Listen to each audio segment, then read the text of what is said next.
Hello guys, welcome po sa ating channel. Ang video po natin ngayon ay magluluto po tayo ng manok.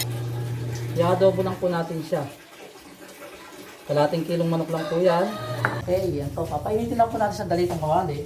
Siyempre, dahil manok naman yan ha. Pero, konting mantika lang.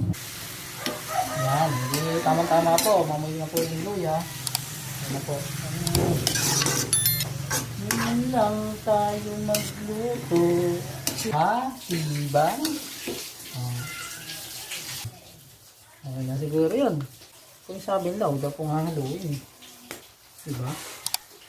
Yun po yung sabing law. Kaya takpan po kaya muna natin. Yun po guys. Ito po ay luto natin. Tignan lang po natin. Sandali. Tapos papatay na po natin yung gasol. Yun.